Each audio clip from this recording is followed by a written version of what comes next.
Hello friends, welcome back to my YouTube channel. எல்லாருக்கும் സുഖാണോ? എല്ലാവരും நல்லா இருக்கீங்களா? எப்படி இருக்கீங்க?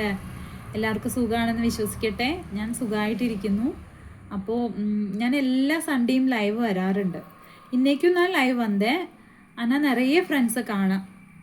കുറേ ഫ്രണ്ട്സ് ഉണ്ടായിരുന്നേ, ആരെയും കാണുന്നില്ല. എല്ലാവരും ബിസി ആയിരിക്കും എന്ന് വിചാരിക്കുന്നു. ഓരോരോ ഫംഗ്ഷൻ കാര്യങ്ങൾ, ഇന്ന് ഹോളിഡേ സൺഡേ ആണല്ലോ, ഫംഗ്ഷനും മറ്റുമായിട്ട് ഓരോരുത്തർ നീങ്ങിയിട്ടുണ്ടാവാം. അതുകൊണ്ടായിരിക്കും.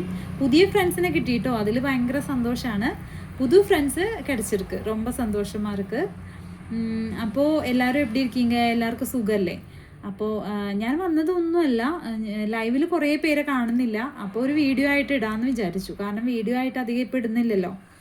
ടൈം ഇല്ല എന്നുള്ള എക്സ്ക്യൂസ് നിങ്ങളോട് പറയാൻ പാടില്ല. കാരണം നിങ്ങൾ സബ്സ്ക്രൈബ് ചെയ്ത ചാനൽ സബ്സ്ക്രൈബ് ചെയ്ത ആൾക്കാരാണ്. അപ്പോൾ ചിന്തിക്കും സമയമില്ലെങ്കിൽ പിന്നെന്തിനാ അങ്ങനെ ഒരു ചാനൽ തുടങ്ങിയെന്ന് ചിന്തിക്കില്ലേ? അതുകൊണ്ടല്ല, അങ്ങനെ എക്സ്ക്യൂസ് പറയാനല്ല വന്നത്. അപ്പോൾ എന്നെക്കൊണ്ട് പറ്റാവുന്ന മാതിരി ഷോർട്സും വീഡിയോസൊക്കെ ഞാൻ ഇട്ടുകൊണ്ടിരിക്കുന്നത് നിങ്ങൾക്കറിയാം. കണ്ട് സപ്പോർട്ട് ചെയ്യണേ. എൻ്റെ ചാനൽ ഇഷ്ടമാവുകയാണെന്നുണ്ടെങ്കിൽ ഒന്ന് സബ്സ്ക്രൈബ് ചെയ്യണം കേട്ടോ. സബ്സ്ക്രൈബ് ചെയ്ത കൂട്ടുകാർക്ക് ഒരുപാട് നന്ദിയുണ്ട്. സബ്സ്ക്രൈബ് പണ്ണ എല്ലാ ഫ്രണ്ട്സ്ക്കും ரொம்ப നന്ദി ചൊല്ലിக்கிறேன். അപ്പോൾ മഴയൊക്കെ ഉണ്ടോ നിങ്ങളുടെ അവിടെ? അതായത് തുലാമഴ കനക്കുകയാണ്. അപ്പോൾ ഇന്നലെയൊക്കെ ഭയങ്കര, ഇന്നലെയില്ല മിനിഞ്ഞാന്നൊക്കെ ഭയങ്കര കാറ്റും ഇടിയും മിന്നലൊക്കെയാണ് ഇവിടെ കാലിക്കറ്റ്. അപ്പോൾ നമ്മൾ ന്യൂസിൽ കാണുന്നുണ്ട്, അപകടങ്ങൾ കണ്ടുകൊണ്ടിരിക്കുന്നുണ്ട്.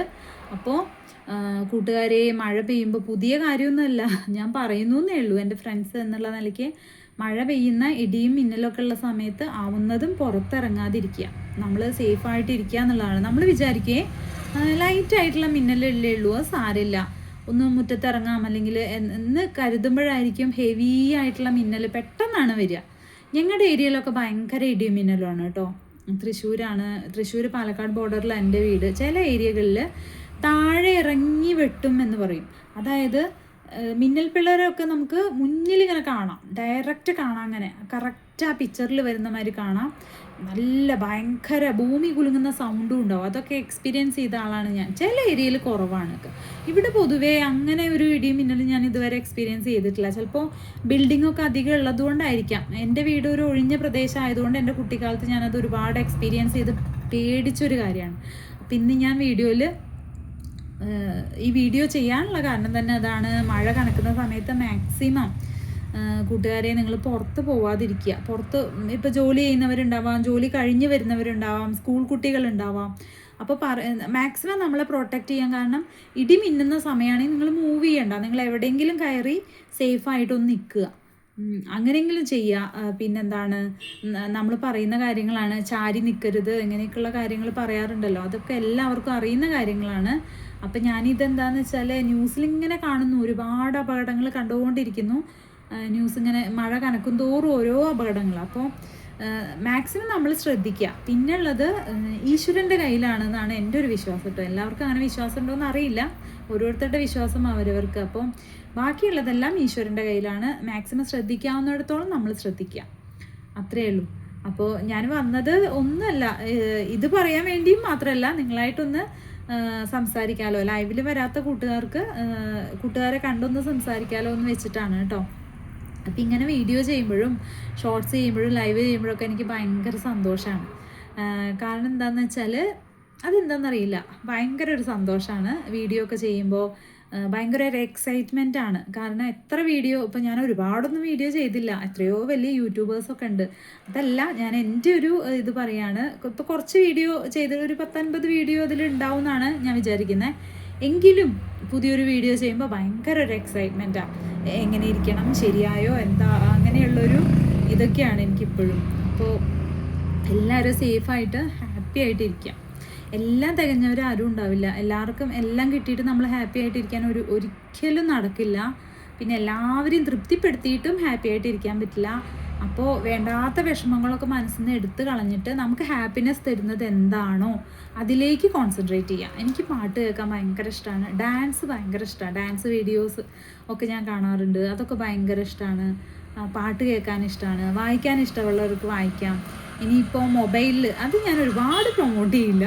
മൊബൈലിൽ കാണാം, കുറച്ച് ടൈമൊക്കെ നോക്കാം. അല്ലാതെ പിന്നെ ഇതിൻ്റെ ഒന്നും ആവശ്യമില്ലല്ലോ. യൂട്യൂബ് ഇങ്ങനെയുള്ള കാര്യങ്ങളൊക്കെ എന്തിനാണ്, നമുക്ക് കാണാൻ വേണ്ടി തന്നെയാണ്. പക്ഷെ അതും നമ്മളുടെ ടൈം വെറുതെ കളയാതെ ആവശ്യമുള്ള കാര്യങ്ങൾ കാണുക, അങ്ങനെയൊക്കെ ചെയ്യുക. ഓക്കെ. പിന്നെ പാട്ട് കേൾക്കുന്നത് നല്ലൊരു എന്താ പറയുക, മ്യൂസിക് തെറാപ്പി തന്നെ ഉണ്ടല്ലോ. പാട്ട് കേൾക്കുന്ന നല്ലൊരു മനസ്സമാധാനം തരും കേട്ടോ. എൻ്റെ ഒരു ഇതാണ് ഞാൻ പറയുന്നത്, എൻ്റെ ഒരു അനുഭവമാണ് ഞാൻ പറയുന്നത്. മിക്കവർക്കും അറിയുന്ന കാര്യമാണ്. പാട്ട് കേൾക്കാൻ ശ്രമിക്കുക, ഭയങ്കര ഒരു സന്തോഷം തരുന്ന കാര്യമാണ്. പിന്നെ നമുക്ക് പല പല ഇഷ്ടങ്ങളുണ്ടാവില്ലേ. ചിലർക്ക് ഗാർഡനിങ് ഇഷ്ടമാണ്, ചിലർക്ക് വീട് ക്ലീൻ ചെയ്യാൻ ഇഷ്ടമുള്ളവരുണ്ട്, ക്ലീൻ ചെയ്ത് നീറ്റാക്കി വയ്ക്കാൻ. എനിക്ക് കുറേയൊക്കെ ഇഷ്ടമുള്ളൊരു കാര്യമാണത്. നീറ്റായിട്ട് കാണാൻ ഭയങ്കര ഇഷ്ടമാണ്. പക്ഷെ എപ്പോഴും സാധിക്കാറില്ല, എങ്കിലും മാക്സിമം പറ്റാവുന്ന രീതിയിൽ ഞാൻ ചെയ്യാൻ ശ്രമിക്കാറുണ്ട്. അപ്പം എല്ലാ കൂട്ടുകാർക്കും ബായ്. പ്രത്യേകിച്ചൊന്നും അങ്ങനെയൊന്നും പറയാനില്ല. എല്ലാവരും സേഫായിട്ട് സന്തോഷമായിട്ടിരിക്കുക, അത്ര മാത്രമേ പറയാനുള്ളൂ.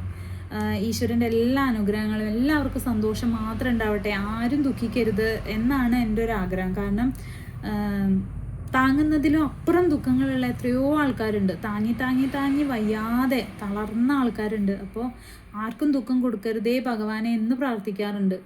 അസുഖങ്ങൾ വരാതിരിക്കട്ടെ. ഫസ്റ്റ് അസുഖങ്ങൾ വന്നാലാണ് നമ്മൾ, ഹെൽത്ത് പോയി കഴിഞ്ഞാലാണ് നമ്മൾ പെട്ടെന്ന് ഡിമ്മാവുക. നമുക്ക് മാനസിക സന്തോഷം പോകും, ശാരീരികമായിട്ടും വയ്യ എന്നുള്ളപ്പോൾ ഓരോരോ കാര്യങ്ങൾ കേൾക്കുമ്പോൾ ന്യൂസിലാണ്, അധികം ഏഷ്യാനെറ്റ് ന്യൂസ് സ്ഥിരം കാണുന്ന ഒരാളാണ് ഞാൻ. അപ്പോൾ അതിൽ സഹായിക്കാൻ, അതായത് നമ്മളെ ഇന്ന സ്ഥലത്തുള്ള രോഗികളെ പരിചയപ്പെടുത്തുന്ന കാര്യങ്ങളൊക്കെ, അതൊക്കെ കാണുമ്പോൾ ഭയങ്കര സങ്കടമാണ്. ചെറിയ കുട്ടികൾക്കും അത് കേൾക്കുമ്പോൾ ഭയങ്കര, അതിനെന്ത് ചെയ്യണമെന്നറിയോ, നമ്മൾ മാക്സിമം നമ്മൾ ഫുഡ് ശ്രദ്ധിക്കുക. ഇതൊക്കെ എല്ലാവർക്കും അറിയുന്ന കാര്യങ്ങളാണ്. പക്ഷേ പല സാഹചര്യങ്ങൾ കൊണ്ടും നമുക്ക് പുറത്തുനിന്നുള്ള ഫുഡ് കഴിക്കേണ്ടി വരികയാണ്. പക്ഷേ പുറത്തുനിന്നുള്ള ഫുഡ് കഴിച്ചാൽ എന്താ, അത് സേഫായിട്ടുള്ള ഫുഡാണെങ്കിൽ നമുക്കൊരു പ്രശ്നമില്ല. പക്ഷേ ഇവിടുത്തെ നിയമങ്ങളും കാര്യങ്ങളും, പുറത്ത് അതായത് വീട്ടിലുണ്ടാക്കി കഴിക്കാൻ സാഹചര്യം ഇല്ലാത്ത ആൾക്കാരാണല്ലോ പുറത്ത് പോയി കഴിക്കുക. അതൊരു തെറ്റായിട്ടുള്ളൊരു കാര്യമെന്ന് ഞാൻ ഒരിക്കലും പറയില്ല. എല്ലാവർക്കും കുക്ക് ചെയ്ത് കഴിക്കാനുള്ളൊരു അവസരം ഉണ്ടായിക്കൊള്ളുന്നില്ല. തിരക്ക്, വീട്ടിൽ ആളില്ലായേക്കാം, പിന്നെ പെട്ടെന്ന് ജോലിക്ക് എത്തേണ്ട ആവശ്യമുള്ളവർ, അങ്ങനെ പല പല പല പല സന്ദർഭങ്ങളിലും. ഇപ്പോൾ ഹോസ്പിറ്റലിൽ അഡ്മിറ്റ് ആയവർ പുറത്തുനിന്നല്ലേ വാങ്ങിക്കഴിക്കാം ഫുഡ്. അപ്പോൾ നമ്മുടെ നിയമവ്യവസ്ഥ എന്താ, ഇവിടെ എന്തുണ്ടാക്കി തന്നാലും ആൾക്കാർ കഴിച്ചോളൂ, എങ്ങനെ മായം ചേർത്താലും പ്രശ്നമില്ല, ഇവിടെ എന്തും നടക്കും. എനിക്ക് സത്യം പറഞ്ഞാൽ ആദ്യമൊക്കെ ഞാൻ ഇവിടെ ഈ നാട്ടിൽ ജനിച്ചതിൽ ഭയങ്കര അഭിമാനം തോന്നിയിരുന്നു. പക്ഷേ ചിലപ്പോൾ തോന്നി എന്തു വൃത്തികെട്ട നാടാണ് നമ്മുടെ. അങ്ങനെ പറയാൻ പാടില്ല, എങ്കിലും ഞാൻ പറയാം മതിയായി. കാരണം മാലിന്യ കൂമ്പാരങ്ങളാണെങ്കിലും ഒരു കാര്യവും കറക്റ്റല്ല എന്ന് പറഞ്ഞാൽ, നല്ല എന്താ പറയുക, ഹൈ പൊസിഷനിലുള്ളവർ സുഖമായിട്ട് ജീവിക്കുന്നു, ഇടയിലുള്ളവർ കഷ്ടപ്പെടുകയാണ്. ഒരു ട്രീറ്റ്മെൻറ്റിനായാലും എന്ത് കാര്യങ്ങൾക്കായാലും ബുദ്ധിമുട്ടാണ്. ഇത്രയും ടാക്സ് അടച്ച് ജീവിച്ചിട്ട് പോലും മാലിന്യമില്ലാത്തൊരു സ്ഥലത്ത് ജീവിക്കാനോ അല്ലെങ്കിൽ നല്ലൊരു വെള്ളം കുടിക്കാനോ, ഞാനിങ്ങനെ നിങ്ങളെ പറഞ്ഞ് നെഗറ്റീവ് ആക്കല്ല, പറഞ്ഞ് വന്നതാണ്. ഫുഡിൻ്റെ കാര്യം പറഞ്ഞപ്പോൾ വന്നതാണ്. ഫുഡ് എന്ത് മായം ചേർത്തിട്ടാണ്, സത്യം പറഞ്ഞാൽ എന്തിനാണ് ഇങ്ങനെ മനുഷ്യനെ കൊല്ലാൻ മായം ചേർത്ത് ഭക്ഷണം കൊടുക്കുന്നത് എന്ന് മനസ്സിലാവുന്നില്ല. കാരണം പൈസയ്ക്കാണ് വാല്യൂ, മാനുഷിക മൂല്യങ്ങൾക്കോ മനസാക്ഷിക്കോ ഒരു വാല്യൂ ഇല്ലാത്തൊരു കാലത്താണ് നമ്മൾ ജീവിക്കുന്നത്. അതുകൊണ്ട് നമ്മൾ ശ്രദ്ധിക്കുക, അല്ലാതെ വേറൊരു വഴിയില്ല. പുറത്തെ ഫുഡ് ആവുന്നത് ഒഴിവാക്കുക. കാരണം മിക്ക സ്ഥലങ്ങളിലും എണ്ണയായാലും പല പല മായവും ചേർത്തിട്ടാണ് നമുക്ക് തരുന്നത്. അപ്പോൾ അതുകൊണ്ട് അസുഖങ്ങൾ ഇങ്ങനെ വിളിച്ചു വരുത്താതെ, അതല്ലാതെ നമുക്ക് വേറെ വഴിയില്ല. അവോയ്ഡ് ചെയ്യാന്നല്ലാതെ വേറെ വഴിയില്ല. നല്ല ഫുഡ് കിട്ടാൻ നമുക്കൊരു വഴിയില്ല. എക്സാമ്പിൾ, നമ്മളിപ്പോൾ ഒരു മീൻ വാങ്ങുകയെന്ന് വിചാരിക്കുക. കോഴിക്കോടൊക്കെ കോസ്റ്റൽ ഏരിയ, തീരപ്രദേശമാണ്. എന്നിട്ട് പോലും നമ്മളിപ്പോൾ കണ്ട നല്ല മീനാന്ന് വിചാരിക്കും, നമ്മളത് വാങ്ങിയിട്ട് വരും വീട്ടിലേക്ക്. കുറച്ച് നേരം വെള്ളത്തിലിട്ട് കഴിഞ്ഞാൽ അതിങ്ങനെ അഴുകിയിട്ട് നായ്ക്കൾക്കും പട്ടികൾക്കും പോലും വേണ്ട. ഞാനിതിങ്ങനെ പറയുന്നതുകൊണ്ട് നിങ്ങൾക്കൊന്നും തോന്നരുത്, വിഷമം കൊണ്ടാണ്.